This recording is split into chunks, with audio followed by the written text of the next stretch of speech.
तुमने यह कहानी सुनी होगी, कान्हा का विवाह, पर शायद तुम नहीं जानते कि उस दिन मेरे भीतर कितना कुछ टूटा और क्या नया जन्मा। ये मेरा पहला चमत्कार था, पर चमत्कार से पहले एक निर्णय आता है कि मैं अब खुद को और नहीं छिपाऊंगा। मैं विवाह में एक मेहमान बनकर गया, पर स्वर्ग ने मुझे मेजबान बना दिया। मेरी मां ने धीरे से मुझसे कहा, उनके पास दाख मधु नहीं रहा। यह कोई जरूरी मांग नहीं थी, न कोई बीमार था न कोई मृत पड़ा था, पर मेरी मां ने देखा एक जरूरत थी और उन्होंने मुझसे वो मांग की जो एक मां ही कर सकती है। अब तू बोल।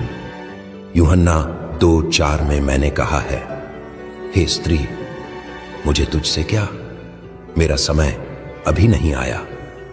पर तुम सोचो, क्या मेरा समय सचमुच नहीं आया था, या मैं बस अभी तक नाज़रेत का ही था? क्या मेरा संकोच इस बात से था कि भी अगर मैं एक बार प्रकट हो जाऊं तो फिर कोई वापसी नहीं होगी? पर मेरी मां ने मेरी आंखों में नहीं देखा। उन्होंने सेवकों से कहा, जो कुछ वह कहे वही करना।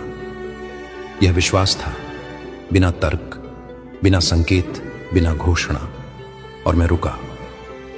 मैंने उन 6 पत्थर के मटकों को देखा जिनमें सिर्फ पानी था और थकान का बोझ। फिर मैंने अपना हाथ बढ़ाया और जैसे ही मैंने कहा, भर दो इन मटकों को, स्वर्ग ने सांस रोकी, वे भर गए। मैंने कुछ नहीं छुआ, मैंने सिर्फ कहा, अब निकालो और आयोजक को ले जाओ। और जैसे ही पहला घूंट उसके होंठों से लगा, आश्चर्य की बाढ़ आ गई। यह तो अब तक का सबसे उत्तम दाखमधु है। लोगों ने सोचा, कैसे? और मैं एक कोने में खड़ा चुपचाप मुस्कुरा रहा था। पर क्या तुम जानते हो, यह केवल दाखमधु नहीं था जो बदला गया। वह दिन मेरी आत्मा की पुनरुत्थान की घड़ी थी। नजारेत का बढ़ई अब यहोवा का सेवक बनकर सामने आया था।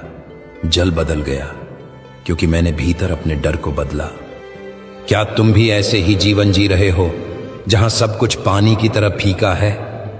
शादी है पर आनंद नहीं, काम है पर उद्देश्य नहीं, संबंध हैं पर मिठास नहीं, और फिर तुम मेरी मां जैसी किसी आवाज को सुनते हो।